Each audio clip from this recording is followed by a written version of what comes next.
Salutare!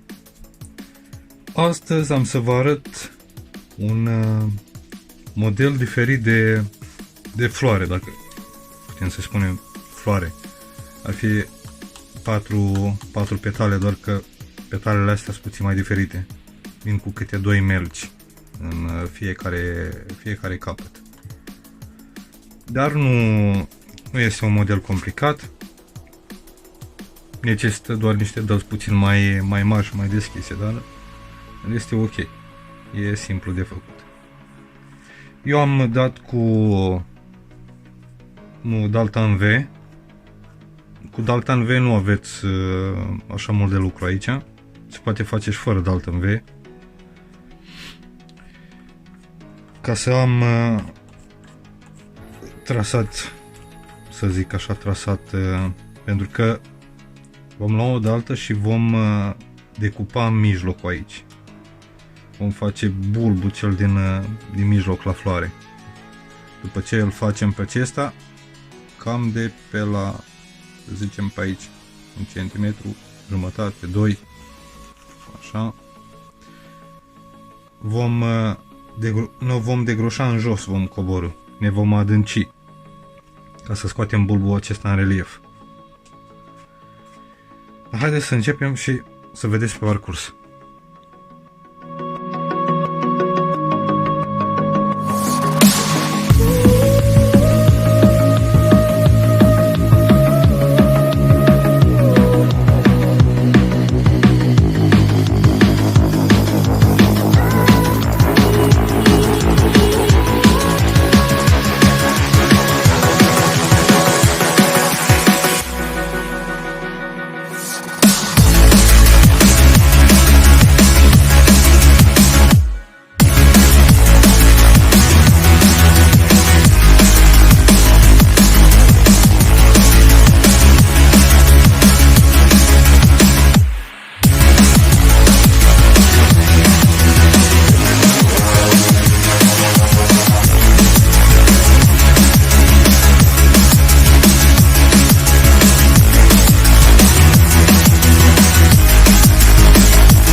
După ce am terminat cu melcii de rotunjit pe la interior, vom ajunge la aceste 4 petale.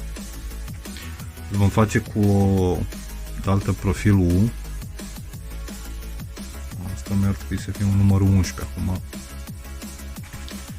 Nu le mai știi denumirile și mărimile. Ne vom adânci prea tare. Pentru că după ce vom face bulbul rotund, vom rotunji pe margine, va trebui să ne mai adâncim încă o dată. Și iarăși vom reveni la daltă profilul 1.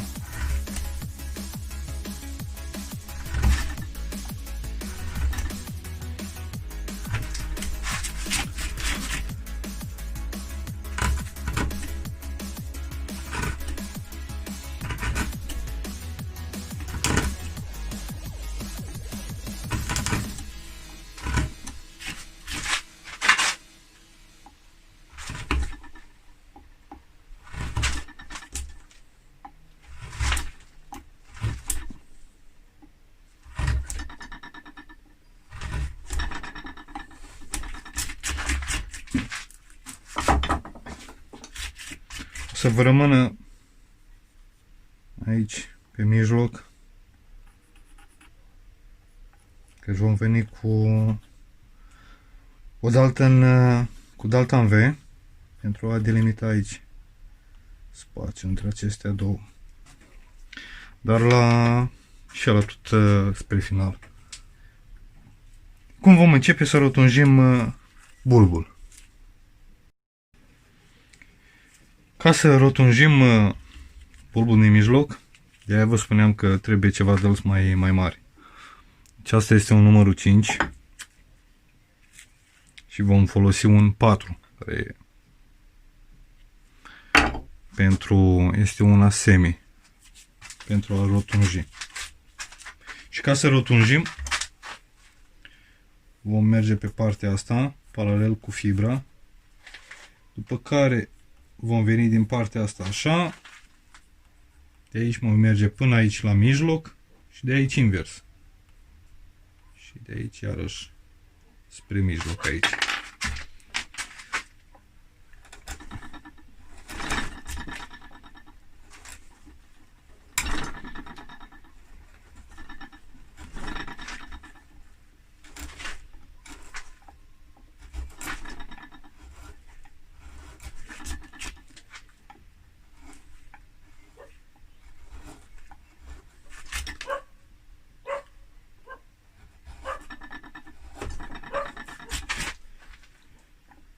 Și acum merge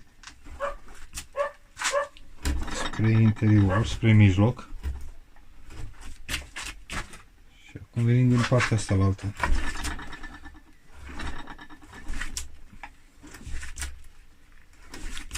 Pentru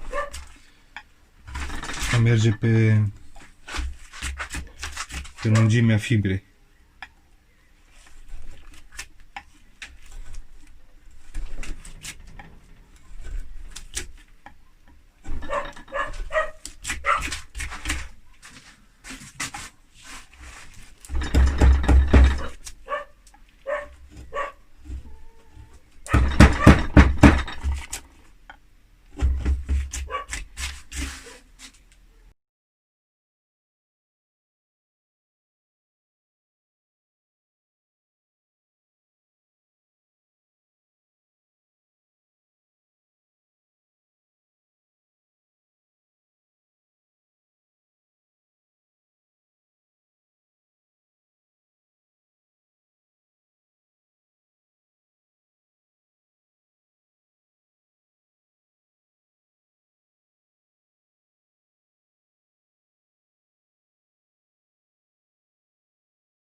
Și ne-am cam apropiat de final, dar mai avem ceva de făcut cu dalta în V.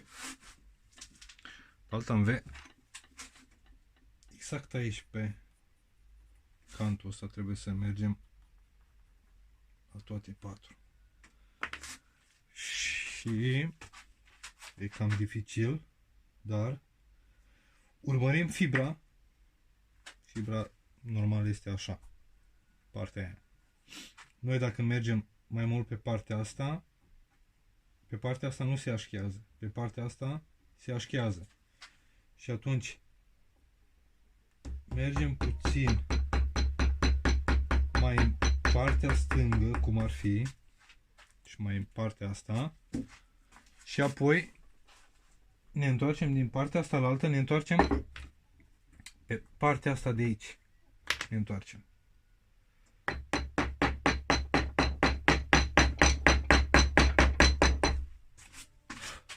Și astfel evităm să se așcheze, evităm așcherea.